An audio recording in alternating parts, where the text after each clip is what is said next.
Okay, is this... There we go. Alrighty. Um,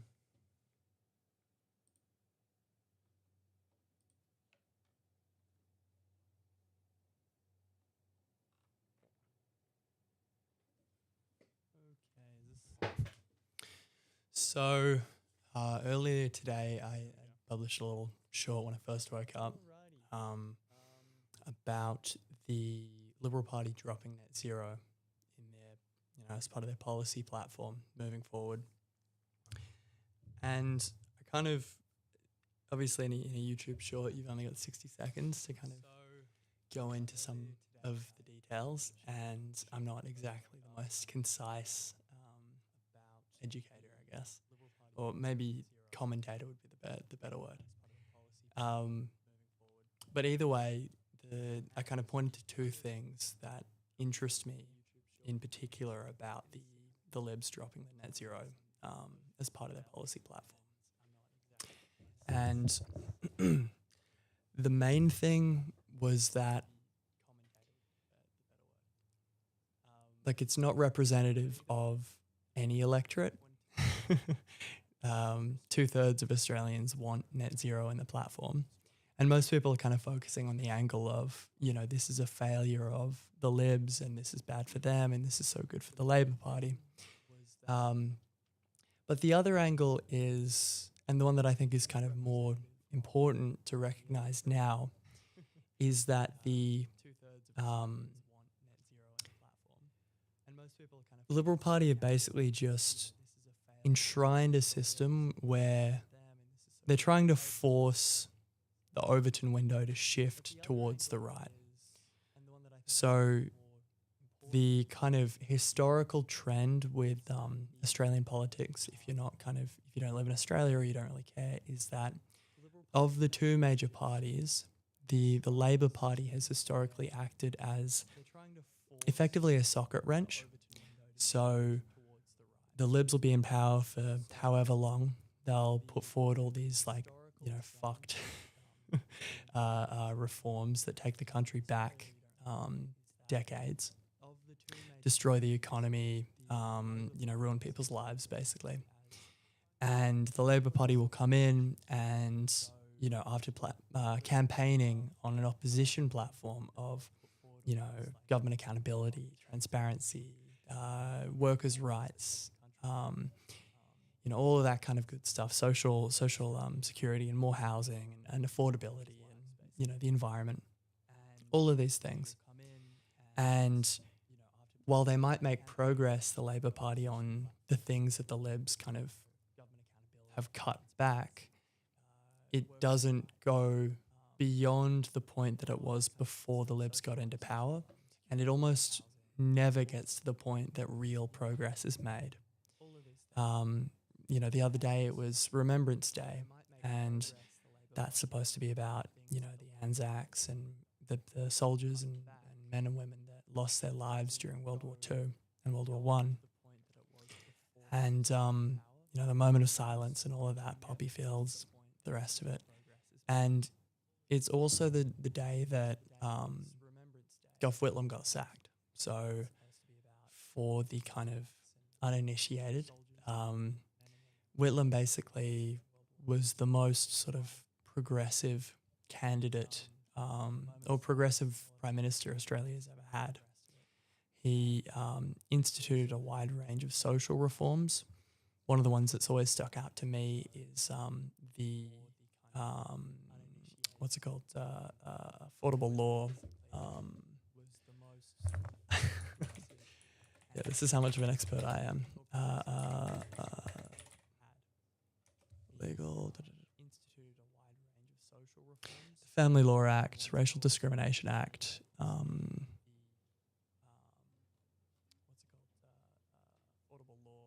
Where is it? Legal aid. He pushed for legal aid and nice. How prepared I am.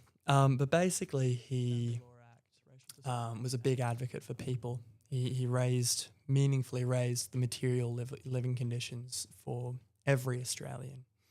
there's a really famous photo, and I'm sure every Australian that's watching this has seen it, of Gough pouring the dirt, the red dirt, onto the hand of. Was a big advocate for people. He meaningfully raised the material living conditions. A handful of Dagaragu soil into the hands of traditional landowner Vincent Lingiari in the Northern Territory, or Lingari. But yeah, it's a pretty iconic photo. Either way, the point that I'm getting at, it's not really about Gough. It's why I'm so prepared when I mention him. The point I'm getting at is he was the last truly revolutionary, or even potentially revolutionary, figure in Australian political mainstream. And a lot of the things that he did and that he stood for and that he kind of enshrined within the Labor Party have been used by members of the Labor Party to further their own personal agenda within politics, to score points for themselves without actually, getting lip service. So Anthony Albanese is a really good example of that. But the reason I'm bringing, this kind of stuff up, this brief history and this context, is because what the Liberals have done is played into that socket wrench narrative.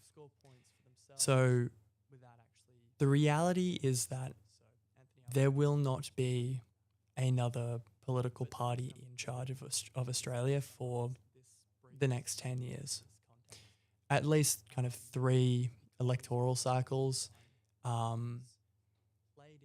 where the status quo that we know and put up with today of the coalition and the Labor Party kind of flip-flopping between being in opposition and being out of power and being in power, rather, is going to be maintained.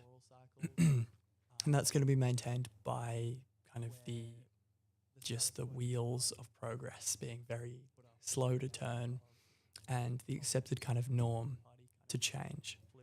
It's really only in my lifetime that the public perception of the monarchy and the role of the monarchy in Australia has shifted to a majority negative stance. And that's something that Gough Whitlam was championing in the 70s. One of his kind of core tenets was, Australia for Australia, not for the crown.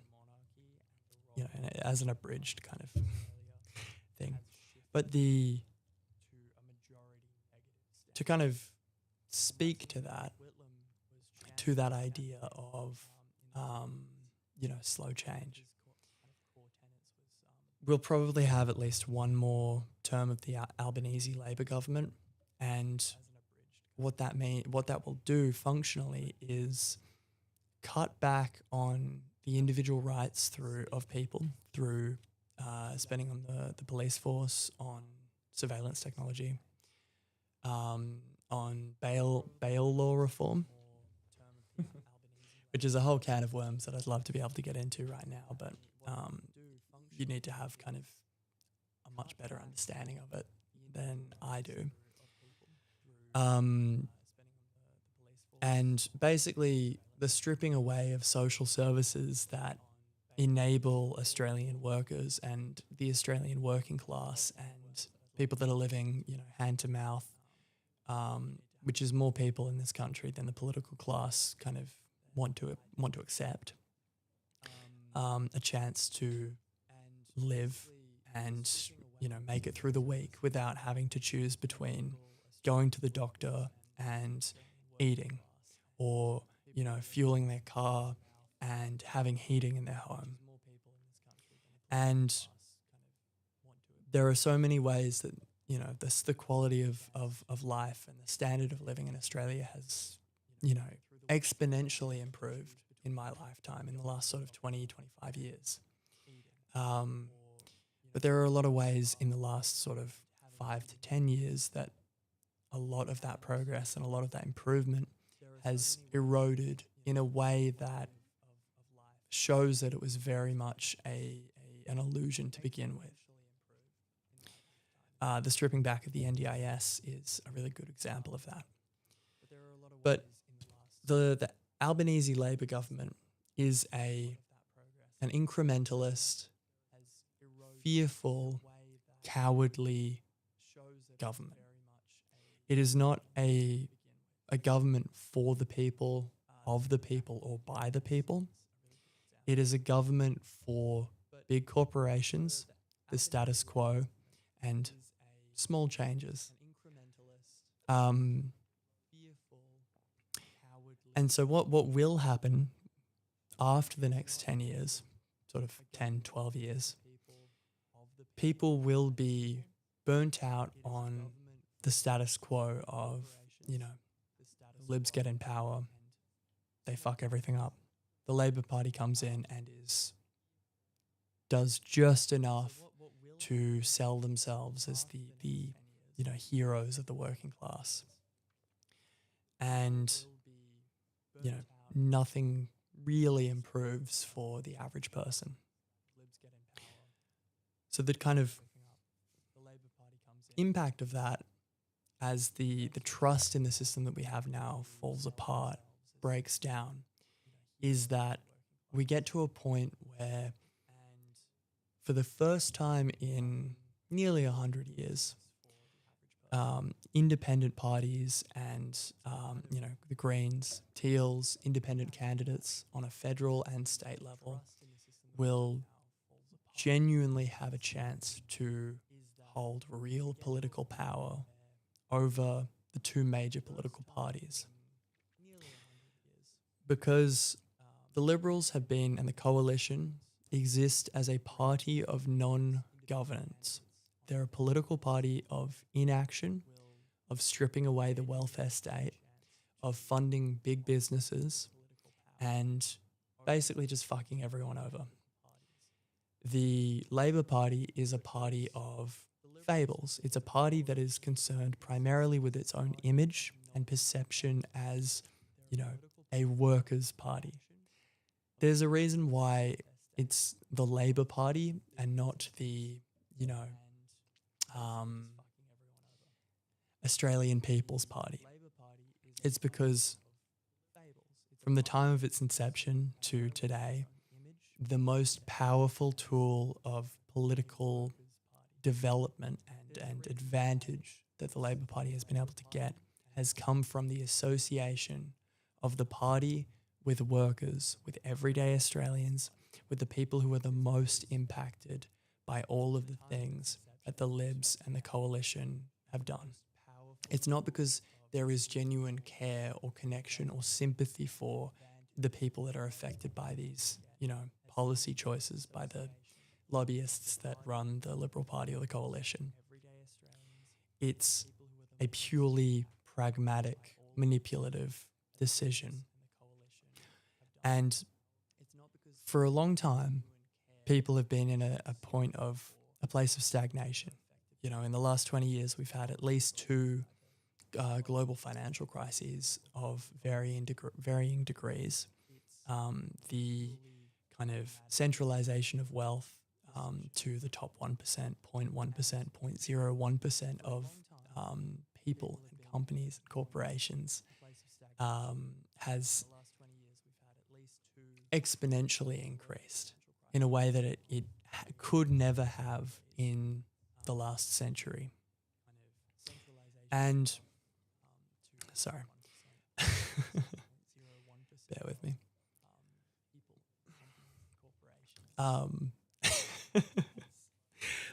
Basically the point that I'm getting at to get off my hobby horse is that the Libs are trying to force Australian politics to be more conservative, to be more kind of, insane, so that they can sell this culture war stuff that's happening in America, in the UK, to an Australian audience that has historically been very apathetic to all kinds of politics. Now, at the same time, this means that the Labor government that we currently have, the Albanese Labor government, is going to be in power for a very long time. And when this government is in power for this long, for that long, it gives people more opportunities to see my life has gotten harder. I am working more hours. I am getting paid less. My rent has gone up. I cannot afford groceries and I cannot find a doctor. And when they realize these things are happening, when they're able to put those things into words and to point them out and talk to people about them, they're going to look at the party in charge and the party that has been in charge due to the incompetence of the other guy. And they're going to revolt. Now, not revolt in the sense of an armed revolution. I mean, revolt as in vote out the Albanese Labor government.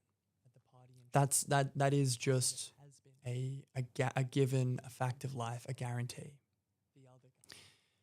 The political ineptitude of the Labor government in achieving meaningful positive outcomes for real everyday Australians, the majority of people, while also catering to big businesses and lobby groups, just ensures all of that will crumble to dust.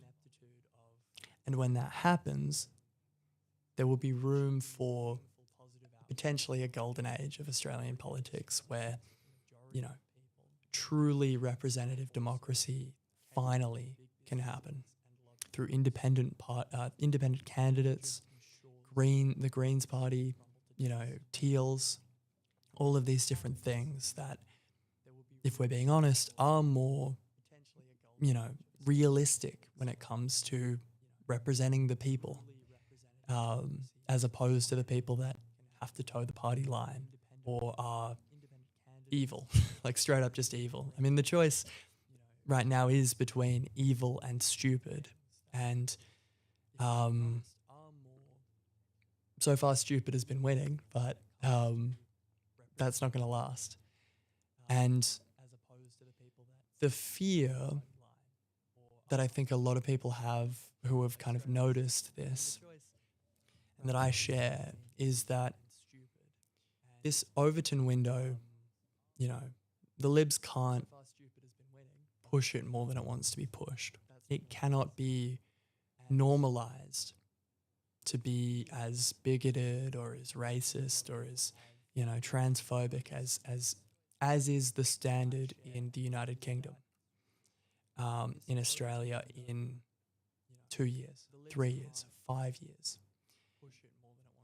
But because the Labor Party will continue to act as a socket wrench that only it concerns itself with its own longevity,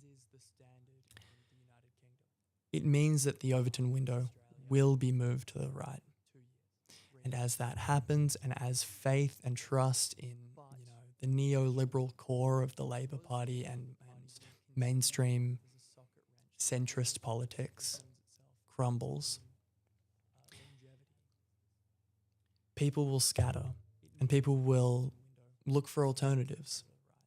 And most people are going to look not to the left, but to the right for a whole variety of different reasons. Most of those reasons don't have anything to do with individual failings or personal, beliefs. It's about money and narrative and media control. But in the kind of go around full circle kind of thing, in the post that I did earlier today, it was his 2 points of, shifting the Overton window right and the failure of the Labor Party being on full display over the next few years and electoral cycles. What will happen to, the 3 million Australians that are living hand to mouth right now? What will happen to all the people that have been all of a sudden cut out of the NDIS and, had they not been, would have been able to work, contribute to the economy, contribute socially to their community, but are now reduced in their capacity. What will happen to Australian industry when we can send, $400 billion to the US for nuclear submarines? And Anthony Albanese can spend $4.5 million on a mansion in, the Hamptons of Sydney. But we can't afford the NDIS. It's fucking ridiculous, right? But I had two kind of, interesting comments. One was very much spoke to me in a way that I didn't really think about beforehand. And this is from Sam C. Ewan 2182. They said, I think we have a really good opportunity now that the coalition has been broken up to find better local independent representation and get it back into our government at all levels. You don't have to vote for Labor or Liberal anymore. Last election was only the beginning. And one of the other comments was, I'd be pissed off if my country abandoned net zero or climate targets. But that first comment really kind of spoke to me because I hadn't really been thinking too much about the optimistic outlook. The optimistic outlook that we could have a legitimately representative democracy in Australia within my lifetime without a violent revolution, without bringing back the guillotine, without necessarily having to put in the hard work of dismantling the current system that we have. Now that's not a given, and we should still work towards a world without the politics that we accept today. But the potential for there to be a radical hope after the internal collapse of the coalition and the shift ever rightward by the forces that be, moneyed interests, and the continued impotence of, the centrist Labor governments of the last 50 years. To look for that hope, to find it in a world where your voice is heard and does matter, and you can, through your daily life, make the world a little bit better. I mean, it's a nice thought. And I didn't want to have a much of a lecture right now. I just wanted to be able to kind of follow up on those more loosely packed ideas in the original short. We Australians live in arguably the best place on earth. There are a lot of caveats to that, but I mean, relative to all other factors, I think I would rather live in Australia than the nicest parts of Europe, somewhere like Croatia or Slovenia, where there is that level of like healthcare and support and education, low crime rates and all the rest of it, industry. The downside is that you don't have the access to the Western world, to the English-speaking world that is guaranteed by being in Australia. There are other things. For now, the weather is manageable. It's not kind of crumbling to dust in the heat yet. And I'm probably biased because despite my best efforts, I think I am, I do hold a little bit of national pride. And I think that's probably my own, I don't know, guilty pleasure, I guess. But the Anzac myth is really its own story, isn't it? That'll ruffle some feathers, I think. But yeah, I don't know what else is there for me to say about it.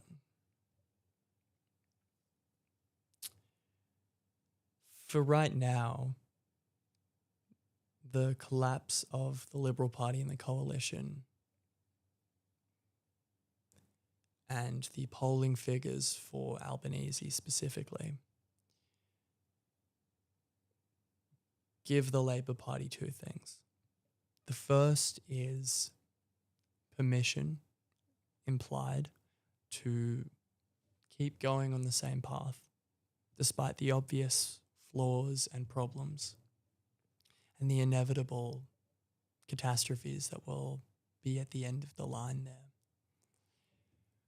And the second, more hopeful thing is false ego and false belief in their support. Now, internally within the party, there's a lot of talk about, well, you can't really trust the margins anymore like you could 20 years ago. A safe seat isn't really a safe seat. We saw that with Fremantle in the federal and state elections in WA. But beyond that, a lot of people within the party are saying, well, that might be so. But the Greens they got their worst, they went backwards in the last election. And we have so many people in the lower house. And our Senate numbers aren't the worst. And, there's a lot of public support for us. There might be a vocal minority that are against us, but broadly speaking, we're, appreciated by people, by the peons. And it's in that self-assumed, fiction of support and public perception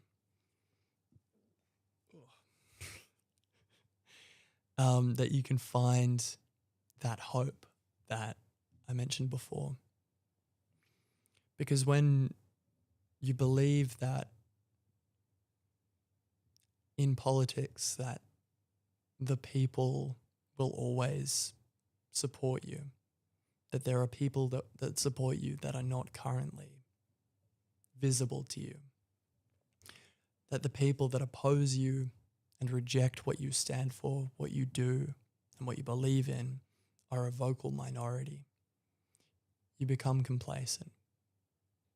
And it's only within that complacency that a truly representative democracy can find its feet in Australia. And on that note, I should probably go. So hopefully at least one other person thought that was not completely idiotic. Would love to hear the thoughts and opinions of, you specifically. All right. Have a good one.